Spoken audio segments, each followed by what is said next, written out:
오늘은 이 읽은 본문을 주제로 이렇게 한번 주제를 잡아보죠. 말씀을 변개하는 이유는 말씀을 반역하는 이유와 같은 이유이다 라는 주제로 여러분들과 함께 나누어 보도록 하겠습니다. 오늘 금방 읽었던 내용들을 살펴보면 어쩌면 마지막 때 있을 거짓 선지자들의 외침에 대한 경고와 똑같은 이야기를 할까 싶은 생각이 들 만큼 예수님께서 마태복음 24장에 악한 종이 했던 말을 그대로 옮겨 놓은 것 같은 이야기로 우리에게 교훈하고 있지요. 이제 주님의 날이 임박하고 주님이 오시는 소리가 들립니다. 에스겔서는 그 말씀을 하고 있고 실제 우리가 살아가고 있는 이 시대에도 주님께서 우리 가까이에 오는 소리를 계속 듣고 있지 않습니까? 그래서 이 심판의 소식을 하나님께서 선포할 때 두 가지 반응이 나타나는데 그렇습니다.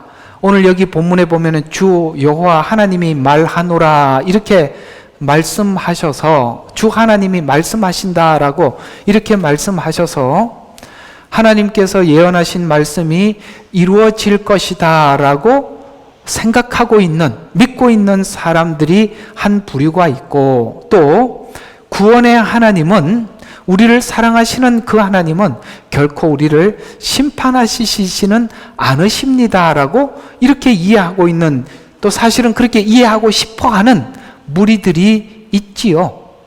그래서 말씀에 대한 불신은 반역과 심판으로 이어지는데 그 작업이 바로 하나님의 말씀을 변개하는 것이죠. 쉽게 말해서 심판의 메시지가 성경에 기록되어 있다 할지라도 이것이 하나님의 심판에 대한 이야기가 아닙니다라고 말씀을 자꾸 변개하든지 아니면 해석을 다르게 끌고 가든지, 이해가 가시죠? 이 7년이라는 시간은 이미 지나간 시간입니다.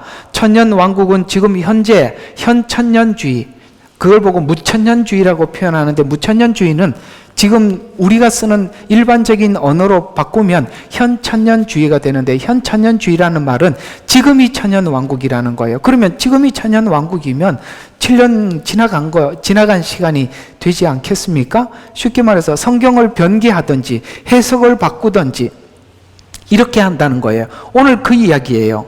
자, 오늘 이야기가 이런 이야기예요. 앞에서 여러 번 하나님께서 예언하신 대로 심판하신다라고 말씀하시면서 너희들이 지금 하나님께서는 우리를 보호하신다, 하나님은 결코 심판하지 않는다, 여기 있으면 보호받는다 라고 이야기했던 그들에게 내가 여호와인 줄 알게 만들어 주겠다는 거예요. 뭘 통해서 여호와인 줄 알게 만들어 주느냐면 바로 내가 심판을 해서 그들이 심판을 경험해서 여호와인 줄 알게 하겠다라는 이야기입니다. 그래서 오늘 22절에 보면 이렇게 말씀하고 있습니다. 그 날들이 길어지고, 그 날들이 길어진다는 것은 아직 그렇지 않다는 거예요. 우리가 지금 징조를 보면서 에스겔이나 선지자들이 외치니까 그 징조는 이 징조가 아니라고 이렇게 이야기하는 거죠. 그래서 그 날들이 길어지고 그 다음에 이루어지지 않는다. 우리도 주님 오신다는 얘기를 듣고 자꾸 듣다가 보면 사람들에게는 면역이 생겨요. 아이고 뭐 전에도 그 얘기했는데 아직도 아니네 이렇게 얘기하잖아요. 그죠? 우리가 주님의 날이 임박했다고 얘기를 하면 사람들이 두 가지 반응이 납니다. 에이 설마 그러겠어? 이렇게 이야기하기도 하고, 또 하나는 그런 소리 하지 마, 옛날에도 그런 일이 있었어, 지금 무슨 특별한 일이 있다고 해. 사실은 이런 거예요. 어떤 사람은 하나님께서 말씀하신 예언을 중심으로 징조를 계속 보다 보면 그 시간이 어떤 조그마한 그 지구상에 일어나는 조그마한 일이 지금 확대돼서 다가오는 것을 느끼고, 이렇게 작은 일이 일어나는 것 같이 보이지만 이것이 순식간에 전 세계로 확대된단 말이에요. 그래서 시작하는 부분을 보고 있는 사람은 임박하다고 느껴지는데 막상 그런 것을 관찰하지 않은 사람들은 그 상황이 눈앞에 왔을 때 느끼는데 왔을 때는 늦은 거예요. 왜 주님께서 우리에게는 도적같이 오지 않느냐면 우리는 살피고 있기 때문이고, 도적같이 확 눈앞에 왔을 때는 이미 끝난 상태라 이 말입니다. 그래서 이 마지막 때를 시작과 징조를 보고 있는 사람들은 극박하다고 이야기를 하고 있고, 실제 피부로 와닿지 않는 사람들은 그게 무슨 일이 그런 일이 있겠어라고 생각을 한단 말입니다. 그러면 끝에 가서는 누구처럼 되느냐면 롯의 사위들처럼 돼버리는 거예요. 아시겠죠? 그래서 그 날들이 길어진다는 말은 옛날에도 이런 일이 있었고 지금도 그런 일이 있는데 그게 무슨 특별한 일이냐라고 생각을 하게 되면 길어지고, 그 다음에 환상은 이루어지지 않는다는 잠언들이 사람들 사이에서 휙 돌기 시작했다는 거예요. 그걸 잠언을 만들어서. 이것이 지금 거짓 복음들이에요. 재림에 대해서 오해해서 잘못 풀어서 설명한 이런 거짓 복음들이 잠언처럼 되어서 온 이스라엘 전역에 퍼져 있다, 이런 이야기입니다. 여기에 대한 하나님의 대답이 이러합니다. 주의 말씀이 내게 임하여서. 여러분, 이건 뭡니까? 정말 이 주의 말씀이 임하였다는 것은 하나님께서 보증하고 도장을 찍어서 우리에게 임하여서라는 이야기입니다. 그래서 22절에는 이렇게 이야기합니다. 너희들이 내가 한 말은 이루어질 것이다. 아까는 뭐라고 얘기했어요? 이 사람들이 그 날들이 길어지고 환상은 이루어지지 않는다라고 잠언이 돌았는데, 하나님은 이렇게 대답을 했어요. 그 말은, 내가 한 말은 이루어질 것이요. 아멘이십니까? 여러분, 하나님이 하신 말들은 반드시 이루어지는 거예요. 그리고 더 이상 오래 끌지 아니하리라. 그들은 오래 끈다고 했잖아요. 하나님은 오래 끊지 않는다고 이야기합니다. 반역하는 집아, 너희 날들이 내가 그것을 하고 그것을 이룰 것이다. 아멘. 너희가 지금, 너희 날들이라는 말은 너희가 지금 살고 있는 이 시대에 그게 이루어진다는 거예요. 여러분, 저는 아무리 생각해도 그래요. 제 바로 위에 있던 선조 목사님들이 늦어도 그러니까 빠르면 우리 세대에 주님이 오실 것 같고 너희 세대에는 반드시 오신다라고 말씀하셨어요. 저는 지금 모든 상황을 지켜봤을 때 오늘 25절의 말씀이 우리 가까이 이루어지고 있어요. 내가 한 말은 이루어질 것이요 오래 끌지 아니하리라. 반역하는 집아, 너희 날들에라는 말은 너희가 사는 이 세대에 내가 그것을 이루고 완성할 것이다 라고 말씀하고 있습니다. 여러분 죽기 전에 주님이 오실 것입니다. 지금은 정말 우리가 살아가고 있는 이 시대는 말세지말이지요. 그래서 28절에 보니까 내 말들의 어떤 부분도 오래 끌지 않을 것이다. 내가 예언했던 이 수많은 예언들, 기근, 전쟁, 전염병, 여기 미혹, 이런 정치, 경제, 사회, 종교 전반에 있어서 이렇게 하나님께서 징조를 통해서 보여주고 있는데, 이 주님께서 오시는 이 마지막 이 심판은 오래 끌지 아니할 것이다. 그러나 여기에 주께서 말씀하신 것과 또 반역하는 집에 말이 서로가 어떻게 됩니까? 대조되잖아요. 그래서 주님이 오십니다라고 하면 한쪽에서는 뭐라고 이야기한다고요? 안 온다라고 이야기하는 일이 당연히 마지막 말세에 있다 이 말이에요. 그러니 우리가 그 사람들의 말을 들을 이유가 하나도 없는 거예요. 어차피 마지막 때는 갈라질 수밖에 없는 거예요. 그리고 이 나팔 재앙은 더 선명하게 갈라지고 대접 재앙은 돌아올 수 없을 만큼 갈라져 버리는 것입니다. 지금 갈라지고 있는 중이에요.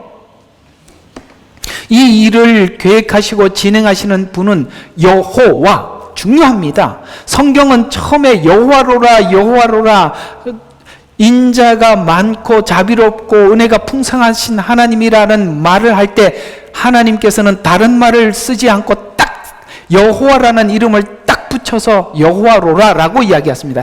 여러분, 이 여호와라는 말을 붙였을 때는 어떤 의미를 가지고 있느냐면 하나님의 모든 명예를 걸어놓은 겁니다. 하나님의 모든 명예를 걸어놨다고요.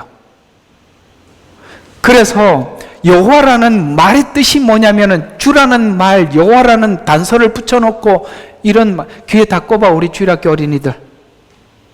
설교 듣고 있어요 지금?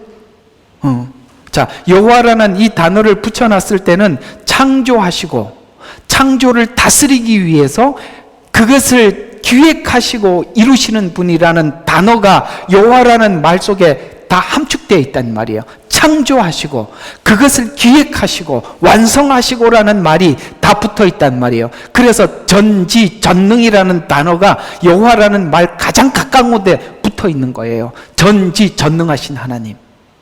아시겠습니까? 전능하시니까 창조하시죠. 전지하시니까 미래를 설계하시고 완성하시는 분이십니다. 그래서 주가 말하노라. 여러분, 하나님께서 여호와라는 사실만 알아도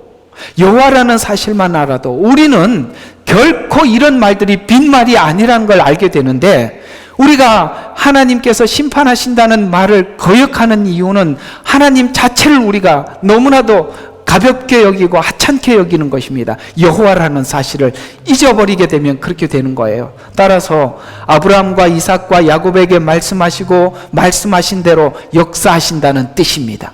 말씀하신 대로 역사하신다는 뜻입니다. 이스라엘 백성 중 일부는 왜 거짓 선지자들의 말에 속아서 하나님이 우리를 심판하지 않는다, 나는 이 예루살렘 성 안에 있으면 보호를 받는다, 이런 생각을 할까요? 하나님의 대답은 그들이 하나님이 여호와인 줄 몰라서 그럴 것이라고 말을 하고 있는 것입니다. 지금 저와 여러분이 배우고 있는 이 모든 복음은 주님이 다시 이 땅에 오신다라는 이 하나님의 말씀은 지난날 수많은 기독교 이외에 있는 많은 예언자들이 했던 말과 예수님의 말이 맞아서 그런 얘기가 아니에요. 아시겠습니다? 그 옛날에 무슨 예언자들이 얘기한 그런 종말론만 쳐다보는 종말이 아니라 종말을 믿는 믿음은 지금까지 하나님께서 행하셨던 모든 것을 보고 확인해서 이제는 하나님이 어떤 분인 줄 알기 때문에 주의 재림에 대해서 우리는 일만의 의심이 없다는 거예요. 그래서 이미 하나님께서는 과거에 예언하시고 성취하셨던 수많은 과정을 우리는 성경을 통해서, 역사를 통해서 확인하고 있는 중이지요. 그래서 다시 오실 주님에 대한 이 재림에 대한 부분에 대한 일만의 의심이 없는 것은 우리가 종말론 잘 알아서 그런 것이 아니라 이미 앞에서 말씀하셨던 그 복음이 확고한 내 믿음이 되어 있기 때문에 재림에 대해서 의심하지 않는 믿음이 기독교적 신앙이라 이 말이에요. 아시겠습니까? 이 사람 저 사람 다 그런 종말을 얘기했다, 그러므로 나도 종말이다, 그거는 그냥 종말론자일 뿐인 거예요. 우리는 그렇게 믿는 게 아니에요.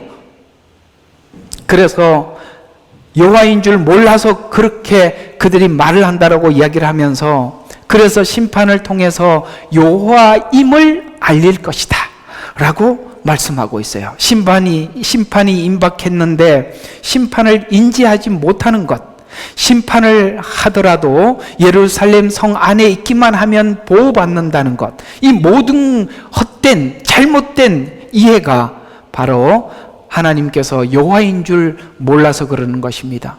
호세아서서 계속 강조했던 이야기가 뭡니까? 이스라엘 백성들이 내가 여호와인 줄 여호와를 하나님을 알지 못해서 망하는도다, 이렇게 말씀하고 있지 않습니까? 뭘 모른다는 겁니까? 호세아서 주제가 사랑과 공의를 모른다는 거예요. 사랑은 우리를 구원하시는 은혜입니다. 그러나 하나님은, 여러분 아가서의 6장인가 보면은 사랑은 죽음보다 강하고, 그 다음에 그 질투는 뭐같이 생각이 안 나네. 음부같이 뭐 한다고 이렇게 나와 있습니다. 참 요즘 이렇게 자꾸 성경 옛날엔 참 잘 외웠는데 자꾸 까먹는 것 같아요. 자, 사랑은 뭐 같아요? 죽음보다 강해서 십자가에 죽으셔서 우리를 구원하십니다. 이게 바로 하나님의 사랑의 속성이에요. 그러나 그 사랑이 질투로 바뀌었을 때는 얼마나, 그건 정말 음부보다 더 강한 거예요. 강하듯이 하나님의 심판은 그렇게 조금도 사랑이 가미되지 않은 오직 맹렬한 심판만이 있는 것입니다. 그런 것처럼 하나님은 심판이 임박했는데도 심판을 인지하지 못하는 것은 심판을 하더라도 예루살렘 성 안에 있기만 하면 보호받는다라는 헛된 거짓 복음, 거짓 교리를 내세워서 안심하고 있지만 결코 그들은 심판을 당하고 말 것입니다. 지금 우리 이해로 하면 하나님의 하나님 되심을 몰라서 그런 것입니다. 하나님께서 이스라엘 백성들을 향해 안타까워하신 것은 하나님의 하나님 되심을 모르는 것 때문에 그런 것이죠. 이스라엘 백성들이 출애굽하는 과정에서 보면 애굽 백성들도 이스라엘 백성들도 모두가 하나님을 경험하게 되는데 이스라엘 백성들이 하나님을 아는 방법과 바로와 애굽 병사들이 하나님을 아는 방법이 서로가 달랐어요. 이스라엘 백성들은 바로의 손에서 건져냄을 당하고 홍해를 건너므로 하나님의 인도와 보호하심과 이끄심을 통해서 하나님 되심을 보았지만 바로와 애굽 병사들은 심판을 경험하면서 하나님을 알게 되듯이 마지막 7년이라는 시간에는 하나님 안에 보호받는 자들은 하나님 앞에 보호를 받고 하나님의 하나님 되심과 우리를 마지막 추수하고 거두러 오시는 그 하나님을 경험하면서 하나님이 그 하나님이 그 사랑의 하나님이고 긍휼의 하나님이고 약속대로 우리를 구원하시는구나, 이걸 경험하면서 하나님 되심을 우리는 경험하게 될 것이에요. 그러나 그 반대쪽에 있는 사람들을 또 하나님 되심을 경험하겠지만 누구처럼요? 바로처럼. 그 군대가 몰살을 하고 바로 이집트 땅에 애굽 땅에 하나님께서 재앙을 내리듯이 7 나팔과 7 대접, 이런 대접을 겪으면서 이런 재앙을 겪으면서 하나님 되심을 경험하게 된다는 것입니다. 그래서 마지막 때가 되면 하나님을 부인하지 않아요. 누구나 다 하나님을 경험하게 돼요. 애굽 사람들도 이스라엘도 경험하듯이 온 세계가 하나님 되심을 경험하는 것입니다. 앞에서 여러 번 상징적인 행동을 통해서 심판이 임박했음을 에레미야 선지자뿐만 아니라 에스겔 선지자, 수많은 포로전 선지서들, 에레미야, 이사야, 그 다음에 그 호세아 선지자, 많은 선지자들이 그렇게 여러 번 외치고 상징적인 행동을 통해서 심판이 임박했음을 경고했습니다. 상징적인 행동을 통해서 말씀하시더라는 거예요. 혹시 우리 개개인의 삶 속에서도 하나님께서 주님의 날이 가까이 오고 있다는 것에 대해서 하나님께서는 때로는 음성으로 우리의 삶의 정황을 통해서 하나님께서 가르쳐 주고 있을 것입니다. 그래서 경고했지만 거짓 선지자들의 선동과 하나님을 반역하는 마음이, 아시겠습니까? 그 선동과 내가 하나님을 반역하고 그것에 대해서 믿고 싶지 않는 이 거역하는 마음이 일부러 거부하게 되는 것입니다. 불신앙과 반역하는 마음은 하나님이 하신 경고를 무시하게 만드는 것입니다. 7 나팔 전에 인재앙을 통해서 하나님께서는 우리에게 이 마지막 7년이 가까우고 있음을 계속 전쟁, 기근, 전염병 이런 징조를 보이더라도 그 징조가 급구 아니라고 거부하게 된다, 이 말입니다.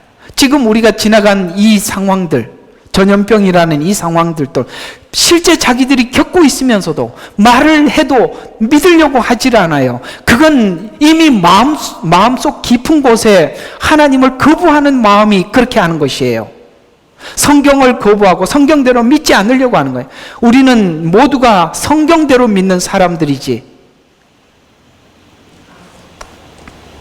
이런 자들이 생기지 않기 위해서 마지막 심판 전에 있던 심판을 통해서 경고해 두었습니다.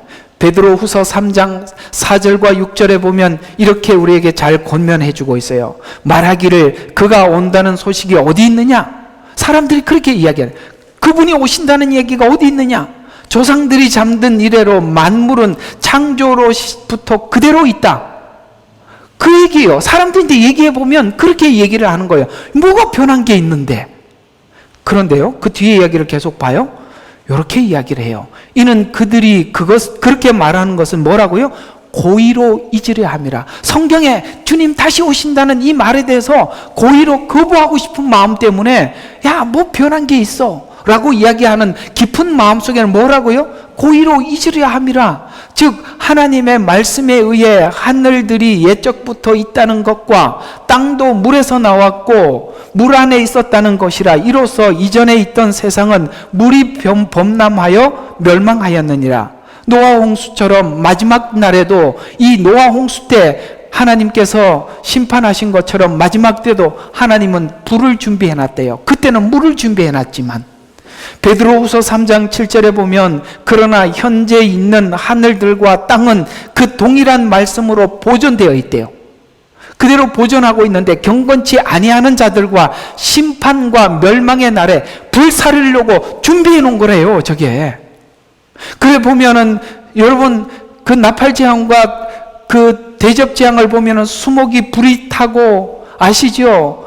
그 다음에 바다에 떨어져서 바다가 완전히 물고기가 죽고 강의 근원에 떨어져서 사람들이 마실 물이 없게 되고 그 다음에 이 전염병으로 인해서 표를 받은 것 때문에 헌대가 나고 종기가 나고 고통스러워하고 피부병 때문에 여러분 이렇게 말씀하고 있잖아요. 이것을 자기가 급구 고의로 부인한다고 해서 부인이 되나요? 여러분 그건 정말 꽁과 같은 생각이에요. 꽁대가리처럼. 꽁이 어떻게 합니까? 대가리만 숨겨놓고 나 없다라고 이야기하잖아요. 그런다고 없는 겁니까? 아니지 않습니까? 여러분 내가 하나님이 없다고 부인하면 하나님이 안 계신 거예요? 그렇지 않지 않습니까? 그래서 심판과 멸망의 날에 불사르려고 간수되어진 것이라. 10절에 보면 그러나 주의 날이 그렇게 생각하는 사람들에게 주의 날은 도둑같이 온답니다. 그 날에는 하늘이 굉장한 소리를 내고 사라지고 우주의 구성 요소들이 맹렬한 불로 녹아내리며 땅과 그 안에 있는 일들이 타버릴 것이다. 여러분 지금 이 예언은요 천년 왕국이 끝나고 난 뒤에 다 사라질 것을 오늘 이 베드로는 천년 왕국 이후에 있을 예언을 하는 거예요. 그래서 너희들이 지금 이게 보존되어 있다고 보이느냐? 하나님께서는 마지막 때에 불사르려고 준비해 놓은 것이다.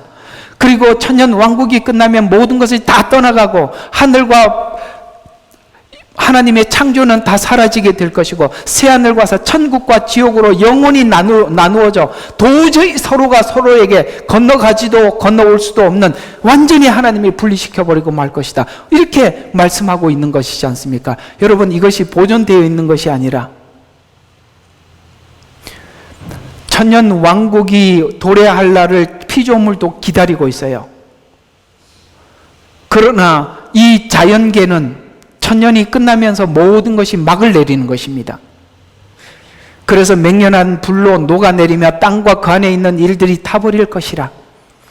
이렇게 성경을 이해하고 해석하는 자들은 자의대로 억지로 푸는 자들이, 그래서 이렇게 하나님께서는 그렇게 심판하지 않을 것이다 라고 얘기하는 사람들을 대한 경고를 이렇게 이야기하고 있습니다.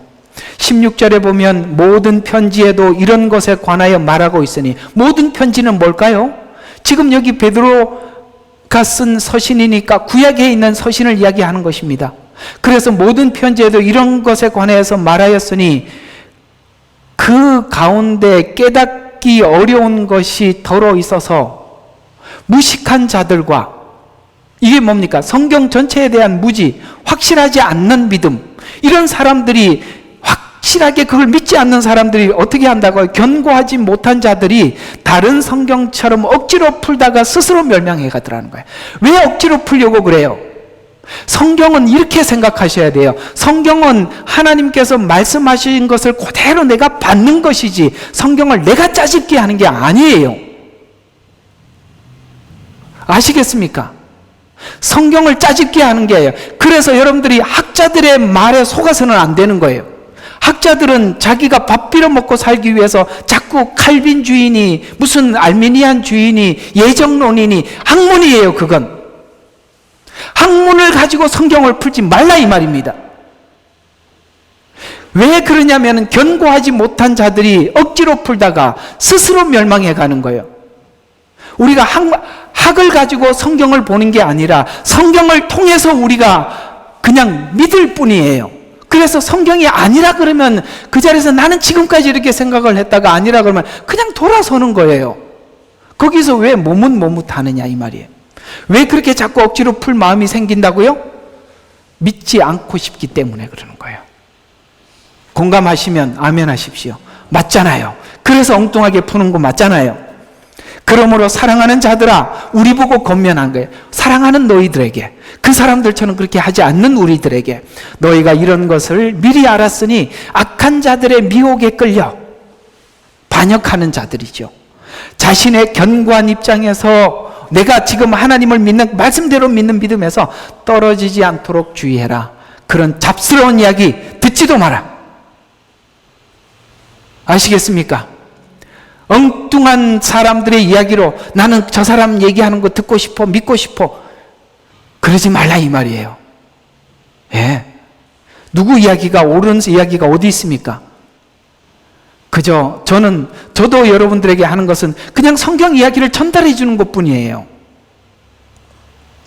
마지막 때 성경이 왜곡되는 이유는 반역하는 자들이 성경을 해석하기 때문이에요. 그래서 수많은 이런 해석들이 나올 겁니다. 왜요? 사람의 미혹을 받지 않도록 주의하라고 했지 않습니까? 요즘은 챗 GPT가 나와서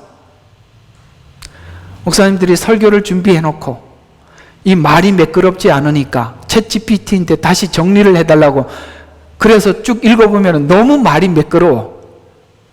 그래갖고 챗 GPT로 다시 해서 한답니다. 저는 제 개성을 끝까지 살려서 제 이야기만 하겠습니다. 근데요, 사람의 미혹을 받지 않도록 주의하라는 이 말이 챗 GPT가 나오면서 약간 감이 잡혀요. 그게 뭐냐면, 챗 GPT에게 내가 이런 주제로 설교를 하고 싶다라고 딱 얘기를 하면 그대로 설교를 우리가 작성한 것보다 훨씬 멋진 언어로 쫙 풀어준대요. 근데 챗 GPT는 뭘로 그런 정보를 가지고 데이터를 출력을 하느냐면 사람들이 이미 넣어놓은 정보들이에요. 사람들이 이미 넣어놓았던 정보들은 수많은 이단 사설도 있고 이단적 해석도 있어요. 그런 걸 가리지 않습니다. 이해가 갑니까? 누구 이야기를 받아들이는 게 아니라 챗 GPT가 그것을 정보를 분석을 해서 설교를 출력을 해주는 거예요. 그러면 그것이 사람이 넣어놓았던 정보이기 때문에 사람의 미혹이 되는 것입니다. 참 무서운 세상이 온 거예요. 그래서 과거에 하나님께서 이렇게 저렇게 수많은 우리에게 경고했던 말들이 이제 무슨 이야기인지 서서히 윤곽이 드러나요. 사실 전 이 느부갓네살이 왕이 꿈꾸었던 환상을 보았던 그 황금 우상의 비유를 보면 마지막 시대가 철과 진흙의 시대거든요. 아시죠? 철과 진흙. 근데 그 뒤에 이상한 말이 하나가 나와요. 철과 진흙이 합하려고 하지만 합하지 아니하더라. 요 말이 무슨 말인지 지금까지 사람들에게 모호했어요. 얼마 전까지만 해도 철과 진흙을 공산진영과 민주진영이라고 이해를 했었어요. 철은 공산진영이고 민주진영은 흙이라고 생각을 했어요. 그런데 요즘은 그게 아닌 것 같아요. 어떤 식으로 제 생각이 자꾸 바뀌어져 가고 있냐면 흙이란 인간을 의미하는 것 같아요. 인간은 흙으로 지었으니까요. 그러나 이 철은 지금 우리가 이해하고 있는 그 뭐죠? 그 칩을 넣은 인간, 그걸 보고 무슨 인간이라고 그러지?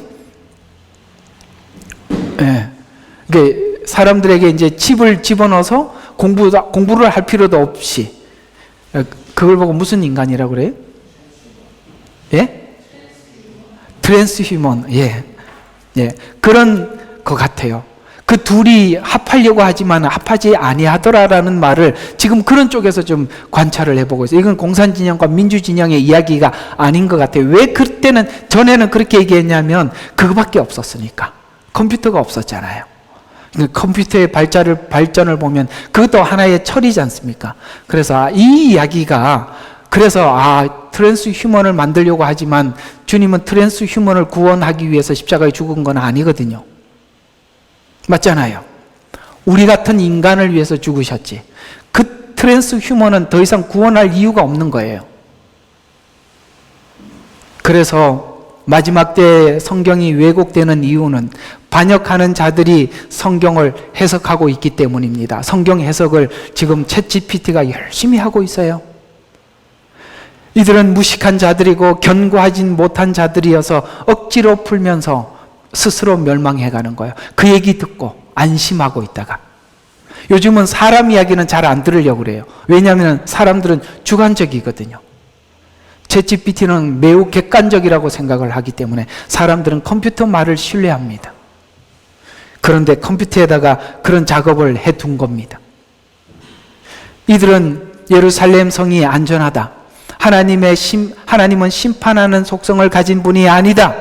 그러므로 심판하시더라도 안전하며 심판은 없을 것이다. 이렇게 외칠 것입니다. 이런 자는 종말 경고를 보지 못하고 준비도 못하게 되겠죠. 왜요? 종말론 자체를 받아들이지 않는데 마지막 주님의 재림과 심판을 믿지 않기 때문에 그렇습니다. 그러면 오늘 하나님은 우리에게 이렇게 되묻고 있는 거예요. 마태복음 24장 34절에 있는 이 비유에 대한 예언에 대한 완성은 뭐냐라고 묻는 것이죠. 무화과 나무의 잎의 비유를 통해서 이스라엘 독립이 무엇을 의미하는지도 모르듯이 이렇게 분명하게 드러나 있음에도 불구하고 또 37절과 39절에 보면 노예의 날들과 같이 인자에 오는 것도 그러하듯이 홍수 전에 먹고 마시고 장가가고 시집가고 하기를 노아가 방주에 들어가던 날까지 그렇게 하듯이 이런 사상 속에 이런 잘못된 믿음 속에 매몰되어 있으면 주님께서 심판하는 그날까지 뭐 한다고요? 먹고 마시고 시집가고 장가가고 평범한 일상 속에 그렇게 보내고 있다는 것이죠. 쉽게 말해서 인재앙을 통해서 징조를 우리에게 계속 말씀해 주셨는데 그 막바지에 이르러 나팔재앙이 시작하기 전까지 홍수가 나서 이건 뭡니까? 실제 심판이 임하는 그 순간까지 그들을 다 쓸어버릴 때까지 그들은 알지 못했던 것 같이 인자의 오심도 그러하리라. 그래서 이상하게 주님의 심판이 임박했는데 일상생활을 하고 있는 어떤 부류가 있고 어떤 사람은 주님의 이 날이 가까움을 알고 준비해 둔 사람이 있더라 이 말이에요. 그러나 준비된 자들은 휴거되어 데려감을 당하듯이 40절에 연이어 이렇게 나오고 있습니다. 그때에 두 사람이 밭에 있는데 한 사람은 데려감을 당하고 그러면 데려감을 당한 사람은 누굴까요? 준비된 자들이죠. 그리고 한 사람은 데려감을 당하고 한 사람은 남게 되리라. 그러므로 깨어있으라. 어떤 시간에 너희 주께서 오시는지 너희가 알지 못하기 때문이라. 아멘이십니까? 여기 남아있는 사람들은 어쩌면 이 본문대로 표현하자면 앞으로 환난을 거치면서 자기가 인내로 믿음을 지켜야 될 사람들일 것입니다. 여기 있는 이 사람들은 다 뭡니까? 주님을 기다린 사람들입니다. 열처녀 비유가 그 얘기를 하고 있는 것입니다. 어떻습니까? 여러분 이 이야기들이 지금 이런 시간들이 여러분들이 지금 정신을 얼마나 바짝 차려야 되는지 몰라요. 사실 제 마음속에 염려되는 것은 여러분보다 여러분 자녀들이에요. 정말 자녀들 때문에 정말 걱정스럽습니다. 이렇게 모든 나삿줄이 풀어져 있고 아무 생각 없이 이렇게 살아가고 있는 자녀들을 생각해 보면 우리가 지금 잠이 옵니까? 기도해야 돼요. 아무리 해도 잘 안 되지요. 하나님께 맡겨야 돼요. 우리는 지금 기도해야 할 일이 너무나도 많아요. 이런 걸 생각해 보면 긴장감이 밀려오지 않습니까? 심판하시는 분은 여호와시다. 마지막 때 심판을 알리기 위해서 이미 노아, 소돔과 고모라, 이스라엘의 심판, 느부갓네살 왕이 본 황금 무상의 비유를 통해서 하나님께서는 실제 예언하셨고 집행하셨고 예언하시고 이런 수많은 과정들을 성경을 통해서 봤었어요. 뿐만 아니라 느부갓네살 왕을 통해서 황금 무상의 비유를 통해서 여러 시대를 예언했고 그 예언이 완성되었고 성취된 것을 우리는 역사적으로 보고 확인이 끝난 상태 아닙니까? 그래서 앞에 예언의 성취는 마지막 때 예언의 성취를 위해서 미리 보여줬던 것인데 이 모든 예언이 이 말을 덧붙이게 만드는 겁니다.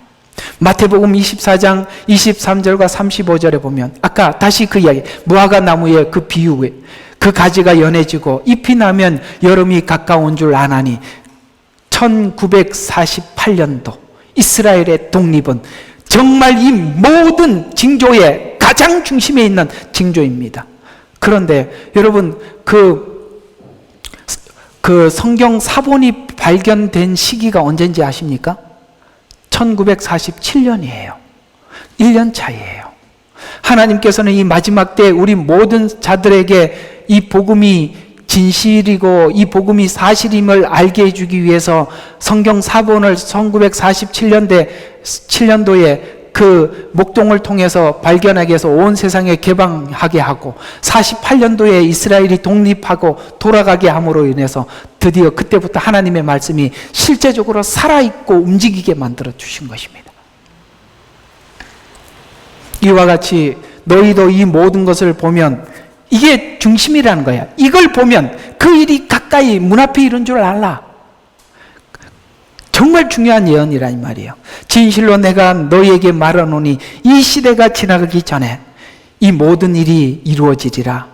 하늘과 땅은 없어져도 내 말은 결코 없어. 여러분 얼마나 중요하면 하늘과 땅 창조보다 더 중요한 것처럼 내 말은 결코 없어지지 아니하리라라고 이렇게 못을 박아버렸다 이 말이에요. 차라리 하나님 말씀 없어지는 것보다 뭐예요? 창조한 이 창조물이 없어지는 게 쉽다 이 말이에요. 그럴 만큼 명확하게 못을 박아뒀다 이 말입니다. 그 말을 어디에다 썼다고요? 재림할 이스라엘의 독립에다가 하나님이 딱 못을 박았다 이 말입니다. 에스겔서 12장 22절에 보면 12장 22절에 보니까 이 날들이 길어지기 모든 환상이 이루어지지 못했다는 자본은 없어질 것이다. 그들의 말은 없어질 것이다. 그는 거짓말이다. 23절에 보니까 잠언은 그칠 것이다. 그 날이 가까웠고 환상의 결과도 가까웠다. 25절에 보니까 내가 그 말을 하고 이룰 것이다 라고 확실하게 도장을 찍어버렸어요. 뭐라고요? 잠언은 없어질 것이다. 잠언은 그칠 것이다. 그리고 그것을 이룰 것이다. 더 할 말이 없는 거지요. 마태복음 24장 35절과 에스겔서 12장 28절은 같은 말이에요. 그래서 여러분 구약에 있는 이 말씀을 가지고 신약 그대로 이렇게 같이 여기 갔다 여기 갔다 같이 보라고 그랬잖아요. 그래서 그러므로 너는 그들에게 말하라. 주 하나님이 이같이 말하노라. 내 말의 어떤 부분도 더 이상 오래 끌지 아니할 것이며 내가 했던 말은 이루어지리라. 아멘. 오래 끌지 않는데요. 그리고 이루어진답니다. 그러면서 하나님 못을 딱 박아버렸어요.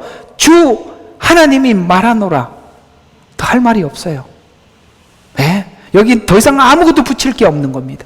심판은 오래전부터 예언했고 준비하라고 했습니다. 예레미야 선지자를 통해서는 이미 20년 전에 예레미야를 통해서 예언을 시작했었어요. 이스라엘 독립을 통해서 징조를 보여줬고요. 지금까지 끌고 오셨다니까요. 그러나 그들은 이 심판의 말씀을 듣기를 거부했고 원치 않았어요. 문제가 뭐라고요? 하나님의 말씀은 그대로 있는데 내가 원치 않아.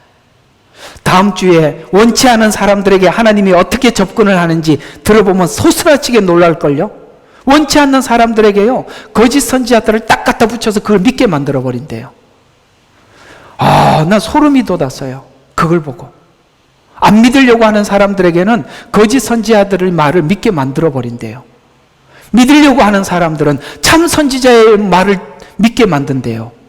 놀랍지요? 우리 마음의 결정에 따라서 이 사람을 만나게 해주시기도 하고 저 사람을 만나게도 해준대요. 그렇게 보면 우리가 선택한 거예요. 맞죠? 우리가 선택한 거예요. 원하는 대로 하나님이 데려다 준 거라니까요. 하나님은 반역하는 자들에게 듣기 싫은 말은, 반역하는 자들이 듣기 싫은 말은, 죄인들에게 듣기 싫은 말은 심판입니다. 심판을 거역하는 교리들이 성행합니다. 교묘한 방식으로 심판을 왜곡시켜서 우리 모두에게 죄에서 자유를 줍니다. 너희가 받은 구원은 영혼의 구원이지 육신의 구원이 아니다. 삶을 살 필요는 없다. 그래서 사람들은 죄에서 자유하고 싶은 마음 때문에 이것이 구원파의 교리가 아니라 이상하게 지금 교회 안에서도 수많은 교회에 이렇게 선포되어져 가고 있어요. 이 말씀을 듣는 목사님들 중에 누군가가 듣는다면 여러분들이 그렇게 하지 않는데 제가 그렇게 말을 했다면 정말 죄송합니다.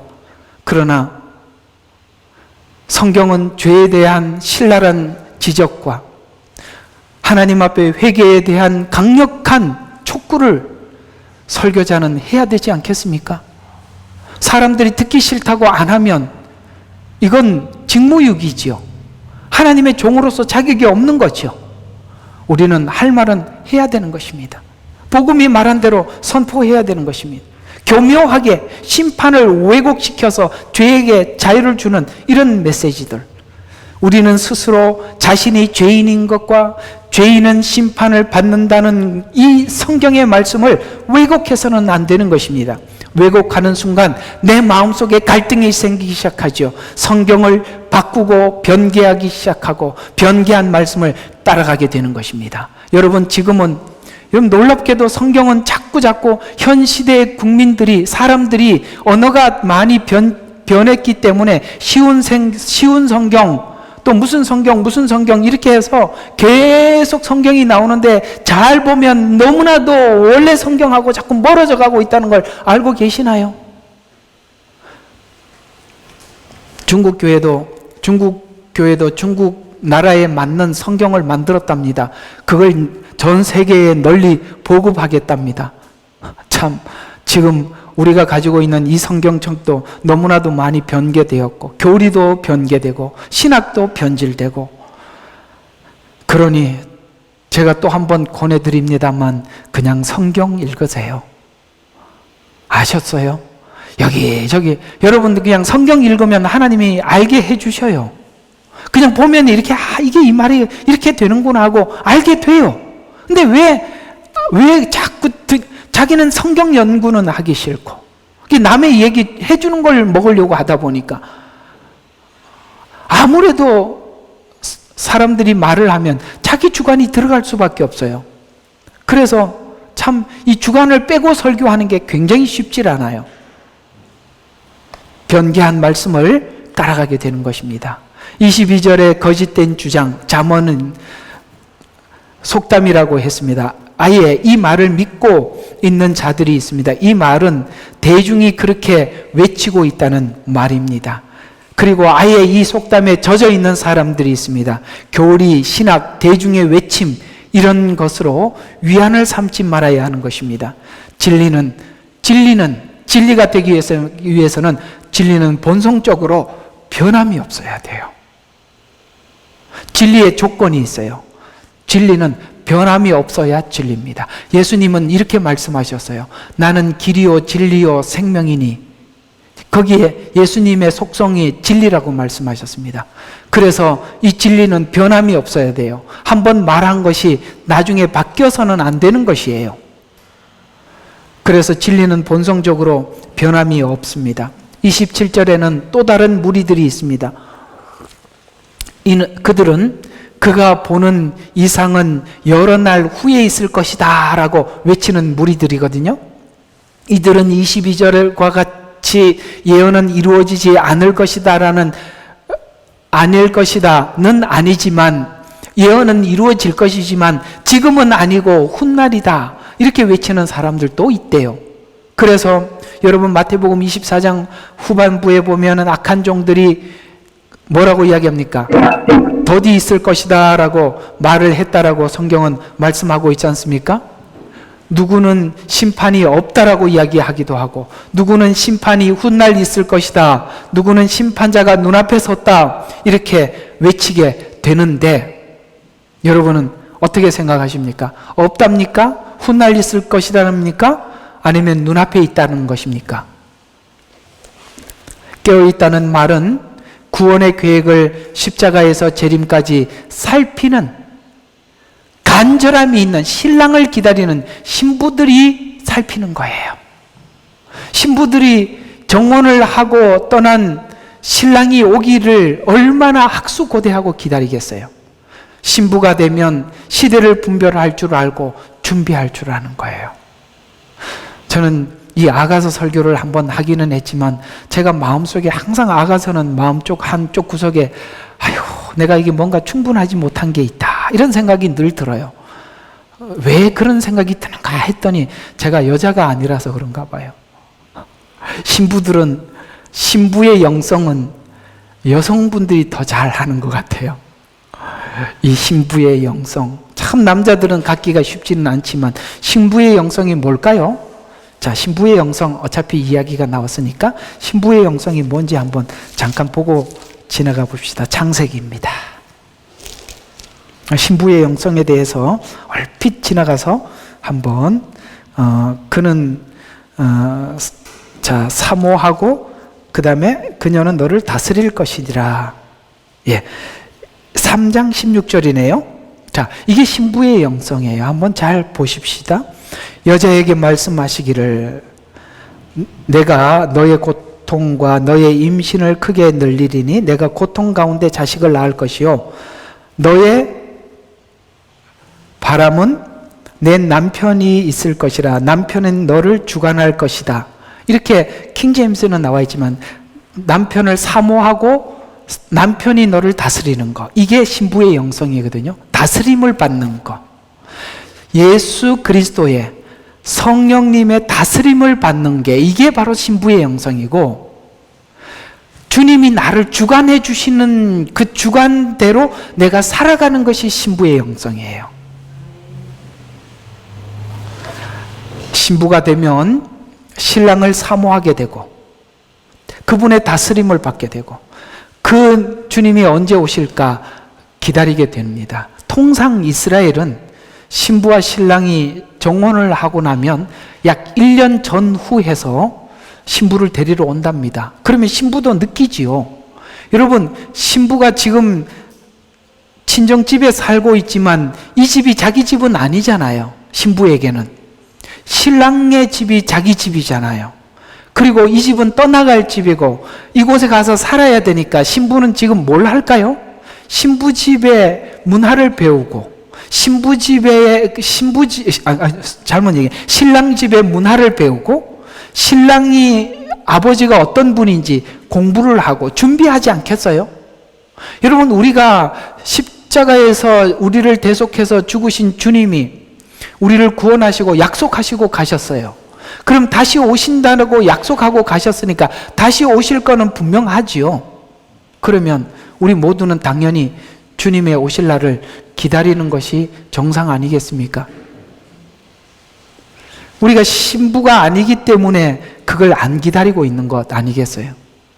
여러분, 신부라면 그날을 손꼽아 기다리고 징조를 바라보면서 주의 재림을 보고 있을 것입니다. 오늘 이야기들을 정리해서 결론을 맺어보지요. 미혹은 미혹당하는 자가 있기 때문에 미혹을 하는 것입니다. 누가 미혹을 당할까요? 두 마음을 품고 있기 때문에 그렇습니다. 성경은 분명히 말하고 있어요. 두 마음을 품고는 한 주인을 섬길 수 없다. 이렇게 말씀하고 있어요. 그래서 두 마음을 품은 사람들이 너무나도 두 마음을 많이 품고 각자가 다른 방향에서 마음을 품고 있다 보니까 이상하게 성경은 이런 말을 해요. 많은 거짓 선지자가 일어나는데 거짓 선지자가 한 군데만 일어나면 되는데 많이 일어난다는 말은 사람들의 성향이 취향이 다양하다는 거예요. 그래서 많이 일어나는 거예요. 그래서 많은 사람을 미혹하리라는 말은 취향이 다양하고 이 거짓된 아까 그 이스라엘 백성들 중에서 지금 그날이 오지 아니하리라 그런 일은 없다라고 이 속담이 퍼진 이런 사람들이 많으니까 종교 사기꾼들이 나라가 어수선해지고 뭔가 세상이 어수선해지면 그때 그러니까 이단이 우후죽순 생기는 거예요. 불안하니까. 그래서 많은 사람을 미혹하리라. 그래서 24절에 보니까 특별히 이 종말의 마지막 때 하나님이 심판이 임박하고 막 심판이 있을 때 사람들이 우왕좌왕할 때 거짓 그리스도와 거짓 선지자들이 일어나서 큰 표적과 기적을 보여주며 할 수만 있다면 그 택함을 받은 자들도 미혹하. 표적과 이적으로. 이건 뭐지요? 자기가 그 순간을 모면할 어떤 기적과 이적이 있는 능력이 있는 사람들에게 자기를 의존하는 겁니까? 의존하고 의탁하기 위해서 표적과 기적을 따라가는 것이죠. 거짓 선지자가 많은 이유는 미혹할 대상이 많다는 뜻이고, 많은 그리스도가 여기저기 나타나는 이유는 각자가 이해하고 있는 그리스도가 다르기 때문에 사람들의 그 불안한 마음을 이용해서 종교 사기꾼들이 생기는 것입니다. 왜? 이적과 기적을 행하는 그리스도에게 사람들은 미혹을 당합니까? 그것은 하나님이 목적한 믿음은 외적 증거가 아니에요. 하나님이 우리에게 주신 이 복음은 하나님과의 관계 속에 있는 변화입니다. 자기와 싸움을 하고 싶지 않은 사람들은 미혹을 당하게 되는 거예요. 내면의 변화는 표적이나 이적으로 할 수 있는 일이 아니기 때문이죠. 거짓 선지자들의 표적을 보고 미혹을 받는 것은 복음과 다른 것입니다. 십자가를 거부하는 사람들이 표적과 이적을 보고 따르는 것입니다. 그리스도는 내 밖에서 이적과 표적으로 나타나는 것이 아니라 그리스도는 너희 안에 있는 것이에요. 그래서 내가 밖에서 문을 두드리면서 뭐라고 이야기합니까? 너희가 문을 열면 내가 그 안에 들어가기를 원한다는 거예요. 들어오시는 주님이시지 바깥에서 무슨 활동을 하는 게 아니에요. 내 속에 들어오시는 것입니다. 하나님의 영, 성령님은 내 안에 들어오시는 것이죠. 밖에서 찾는 자들은 다 내 안에 그리스도를 모셔드리지 못했기 때문에 마지막 날 복음에 대한 이해는 없고 무섭고 두려워서 기적을 나타내고 이적을 행하는 사람들에게 매달려서 살려주세요, 살려주세요 하지만 그들은 다 누구라고요? 그래서 여러분들이 지금 여러분들이 알아야 될 것은 마지막 때 징조보다 복음이 뭘 말하고 있는지, 뭘 요구하고 있는지 그 십자가 앞에 정당한, 정직한 하나님 앞에 하는 여러분은